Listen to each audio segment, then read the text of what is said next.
Bonjour, dans cette vidéo, je vais vous parler de tirage de l'animal totem, tiré de l'oracle d'Arnaud Rioux. Je vous présente l'oracle du peuple animal.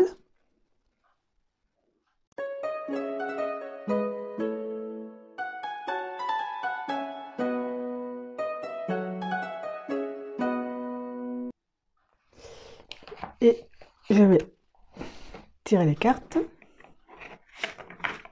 Ça se présente comme ça. Donc, ça va donner un fil conducteur aux énergies de la semaine, donc le sanglier. Mais c'est valable pour d'autres moments. Si vous tombez sur cette vidéo et vous êtes tombé dessus par hasard, donc le sanglier, vous allez voir que qu'est-ce qui correspond au sanglier, quel signe, qu'est-ce qui nous transmet. Alors, le sanglier. Donc ça représente un sous-bois la carte, il y a une forêt en automne, des couleurs rouille, orangé et doré, le ciel est nuageux, c'est la fin de l'après-midi. Donc il y a toute une petite famille de sangliers. Alors peu importe tes valeurs, tes rêves, ce qui te tient le plus à cœur, ils ne te porteront qu'en passant à l'action. Donc le sanglier nous invite à l'action. Mais le sanglier avant tout est relié à la terre. C'est un animal solide, stable, très puissant. Il se nourrit directement des fruits de la terre et de la mer, que les Indiens appellent la Pachamama, terre-mer. Les glands, les châtaignes, mais aussi les vers qu'il consomme en quantité et en retournant la tourbe. Il se nourrit aussi de petits mammifères, il déloge les taupes, les poissons morts, etc. Donc c'est un animal opportuniste et omnivore. Il cherche sa nourriture généralement la nuit tombée. La journée, il se repose. Par exemple, dans un truc de boue, dans une bouge. Les sangliers vivent en famille. Donc les mâles fréquentent la harde au moment de la saillie, puis quittent le clan. Donc c'est que les mamans et avec les petits. Donc c'est pour ça que quand on tue la maman, ça déstabilise, ou la chef, ça déstabilise toute la harde. On lui reproche de causer des dégâts, mais enfin, on a un petit peu tué ces prédateurs qui sont le loup et l'ours. Voilà.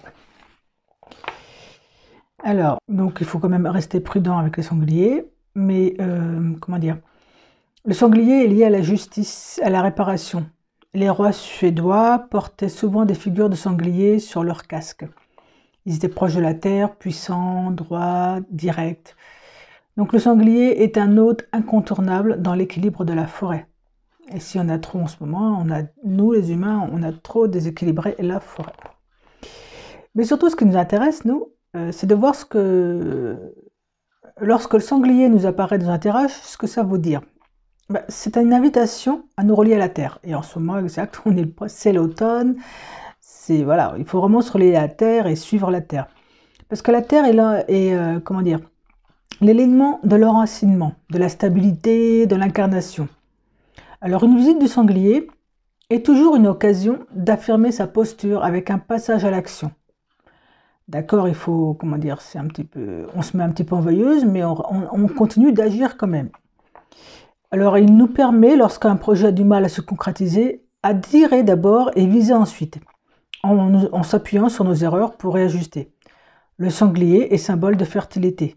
Les portées de la laie sont fréquentes et régulières. Les familles de sangliers sont nombreuses dans la forêt. Lorsqu'ils vous apparaissent, c'est pour vous encourager dans la réussite de vos projets. Alors les mots-clés sont tels que l'ancrage, l'enracinement, la puissance, la réussite, le succès, le passage à l'acte, la rapidité, la détermination et l'abondance. Alors le sanglier a bien entendu un message à nous apporter. Il faut toujours s'inspirer de la nature, c'est une grande enseignante. Alors le sanglier, il habite la forêt depuis la nuit des temps. Il connaît tout, toutes les ressources. Il sait trouver sa nourriture, ou amener sa famille en sécurité, il sait équilibrer le repos, le passage à l'acte. Donc il nous invite à sortir nos projets de terre, c'est-à-dire à passer à l'acte, à les faire aboutir.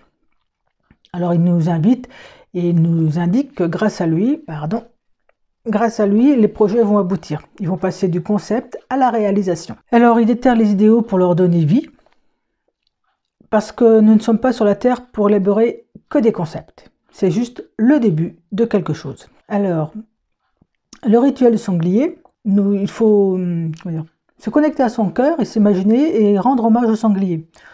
On se reconnaît comme un enfant de la terre. On porte en nous l'idéal, l'harmonie, l'équilibre. Donc, il est temps aujourd'hui de transmettre au monde notre beauté, notre lumière. Tout le monde a une beauté, tout le monde a une lumière. Donc, on demande et on appelle le sanglier, libre toute image, tout concept, de nous aider et de nous donner sa puissance pour passer à l'action.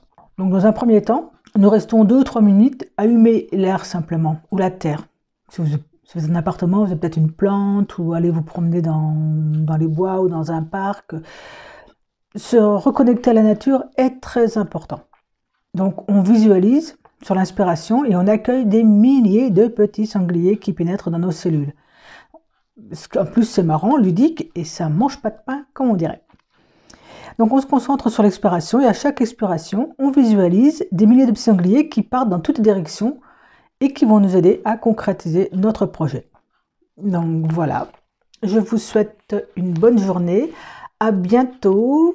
Donc tous les lundis, il y aura une vidéo sur le tirage de l'animal totem à s'inspirer dans la vie. Donc je vous invite à vous abonner à ma vidéo, c'est peut-être en haut à gauche ou à droite, je ne sais plus. À voir d'autres vidéos parce que j'ai déjà tiré d'autres animaux totem. Donc si vous prenez une vidéo au hasard et vous allez là où ça vous inspire, vous cliquez sur celle qui vous inspire. Bon, j'ai pas encore fait tous les animaux, j'en fais petit à petit. Et n'hésitez pas à partager si vous pensez que ça peut être utile à quelqu'un. Voilà, je vous souhaite un bon visionnage, et à très bientôt.